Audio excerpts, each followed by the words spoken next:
Hello everybody, this is Kajal Sharma, your accountancy tutor. I welcome you all on your own platform Commerce Help Tuition Center. And आज हम लोग जहाँ कल हमने छोड़ा था वहाँ से आगे काम करने वाले हैं। तो बेसिकली कल हम लोगों ने पार्टनरशिप की डेफिनेशन देख ली थी, पार्टनरशिप के फीचर्स देख लिए थे एंड पार्टनरशिप डीड के बारे में पढ़ लिया था, राइट।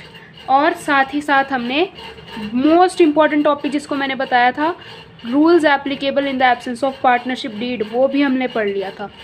आज हम लोग स्टार्ट करने वाले हैं राइट्स ऑफ अ पार्टनर से। वैसे तो ये टॉपिक बहुत ही अनकॉमन सा टॉपिक है, सीबीएसई इसमें से ज़्यादातर क्वेश्चन पूछता नहीं है, बट हम लोग कुछ नहीं छोड़ने वाले हैं because CBSE is the most unexpected board. तो हम लोग इसे भी पढ़ेंगे। तो फर्स्ट राइट है right to take participation in the conduct of business. Basically regular activities में हर पार्टनर पार्टनरशिप के बिजनेस में पार्टिसिपेट कर सकता है, उसको राइट होता है। Right to consult in the matter of partnership, अगर कोई भी मैटर हो गया, कोई भी डिस्प्यूट हो गया तो अपनी सलाह देने का उसका राइट है।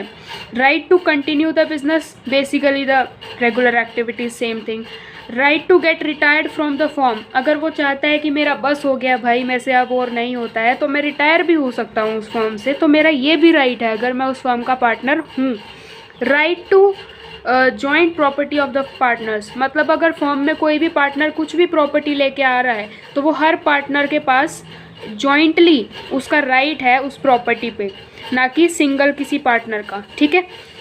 Next topic most important topic है, न्यूमेरिकल्स में भी काम आएगा और थियरी में भी इससे बहुत सारे क्वेश्चंस आते हैं। तो पढ़ते हैं इसको, ट्रीटमेंट ऑफ चार्जेबल आइटम्स। देखिए, दो टाइप के आइटम्स होते हैं, एक एप्रोप्रिएशन होता है, दूसरा चार्जेबल आइटम्स होता है। क्या होता है कि समटाइम्स पार्टनरशिप फर्म के पास इतने प्रॉफिट्स नहीं होते हैं कि वो एप्रोप्रिएशन दे सके। एप्रोप्रिएशन मतलब इंटरेस्ट ऑन कैपिटल दे सके और कमीशन दे सके, सैलरी दे सके, ऐसा कुछ होता नहीं है। कई बारी फर्म के पास इतने प्रॉफिट्स नहीं होते हैं। बट चार्जेबल आइटम्स के केस में क्या होता है कि अगर फर्म के पास प्रॉफिट्स हैं, चाहे लॉसेस हैं, चाहे कैसी भी कंडीशन है, ये कुछ चार्जेबल आइटम्स फर्म को देने ही पड़ेंगे, चाहे जो मर्जी हो जाए, ठीक है। देखिए, items which are charged against profit. Against profit मतलब चाहे प्रॉफिट है चाहे लॉसेस है, हमें ये आइटम्स पार्टनर्स को, मैनेजर्स को, जिसका भी बनता है उसको देना ही पड़ेगा। Those expenses which are to be paid by the firm whether there are profits or losses, चाहे profits हैं चाहे losses हैं, हमें chargeable items को देना ही पड़ेगा, ठीक है। For example interest on loan, कल पढ़ाया था इंटरेस्ट ऑन लोन, जिसमें हम अगर फर्म को लोन दिया है हमने तो वो हमको 6% इंटरेस्ट देगी, और अगर हमने फर्म से लोन लिया है तो हम कोई इंटरेस्ट उसको नहीं देंगे। ये केस था जब पार्टनरशिप डीड एब्सेंट है पार्टनरशिप डीड, ठीक है। इंटरेस्ट ऑन लोन हमें देना ही पड़ेगा, चाहे वो पार्टनर को देना है चाहे वो किसी और ने, आउटसाइडर ने हमें लोन दिया है, उस पर इंटरेस्ट हमें देना ही पड़ेगा, चाहे प्रॉफिट्स है चाहे लॉसेस है। अब नेक्स्ट चीज़ है रेंट। रेंट भी चाहे पार्टनर को देना है चाहे किसी आउटसाइडर को देना है, वो देना ही पड़ेगा क्योंकि हमने उसकी बिल्डिंग यूज़ की है। चाहे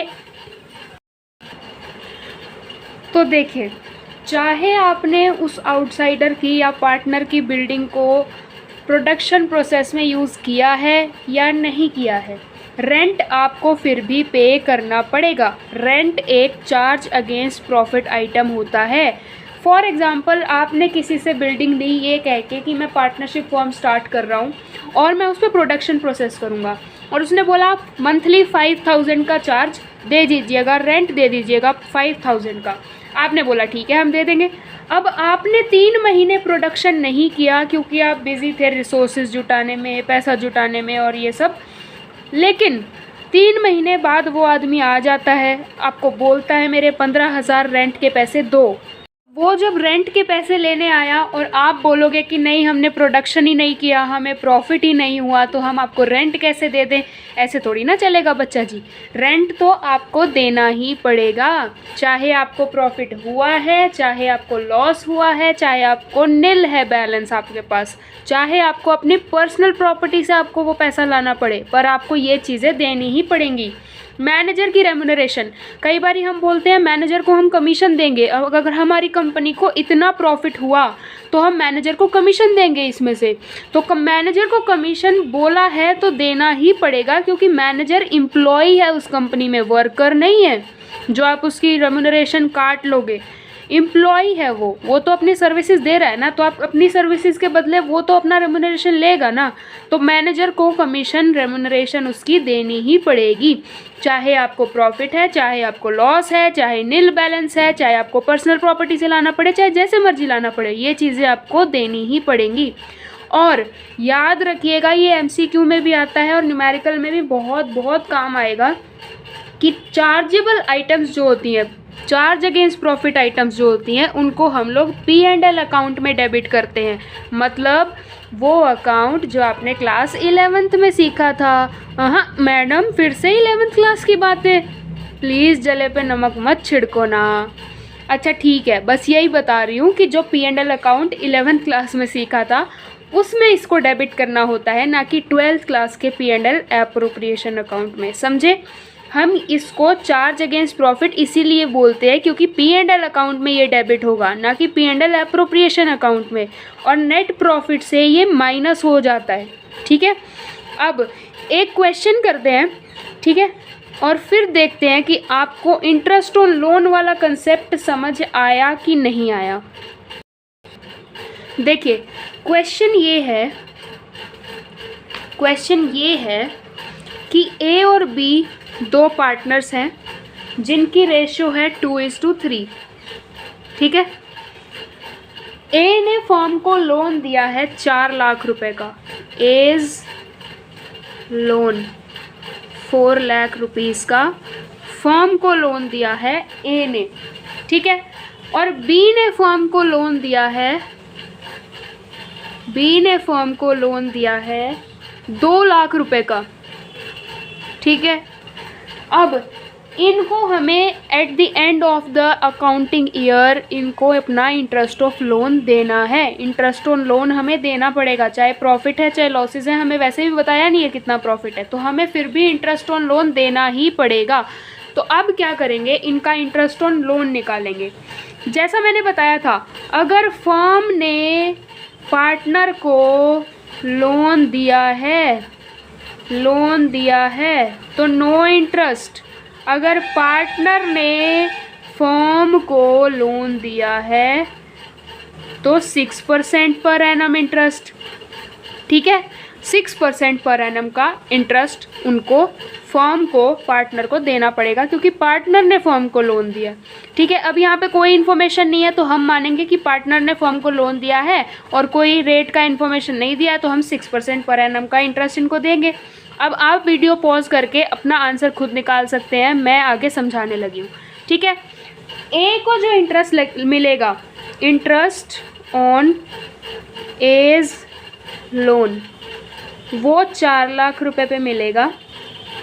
4 लाख रुपए पे 6%।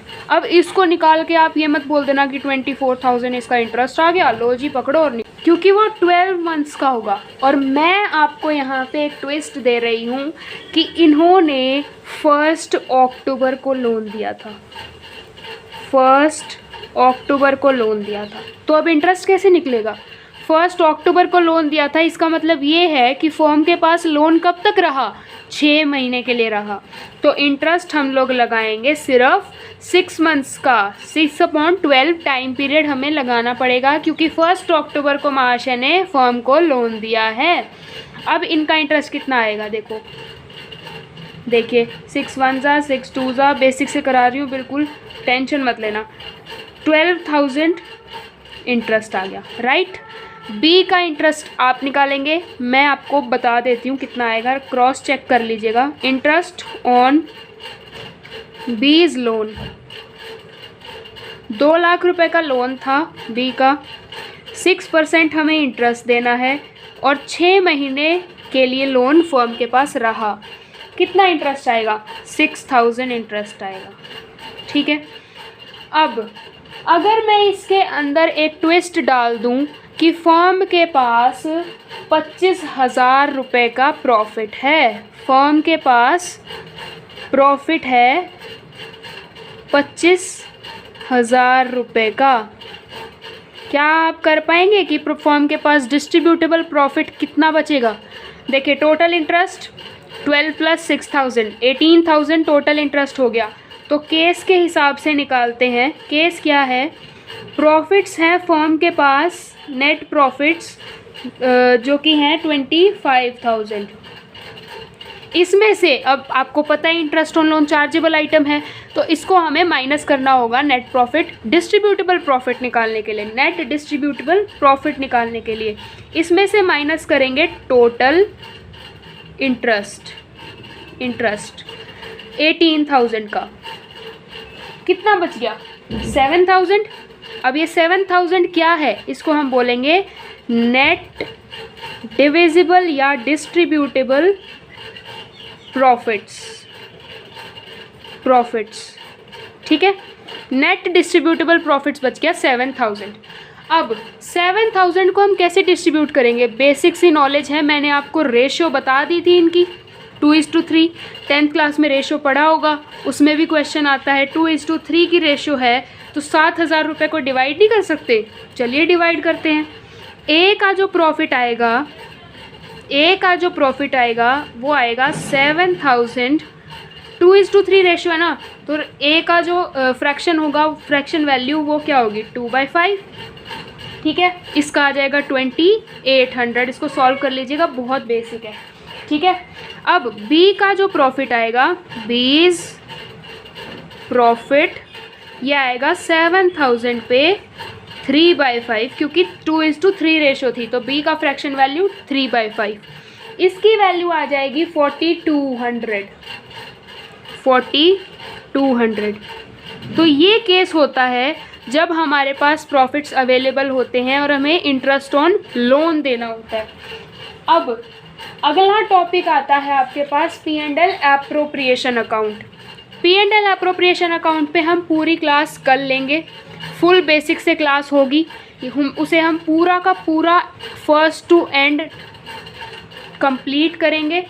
आज के लिए इतना ही। आज हमने पढ़ा राइट्स ऑफ अ पार्टनर और चार्जेबल आइटम्स का ट्रीटमेंट।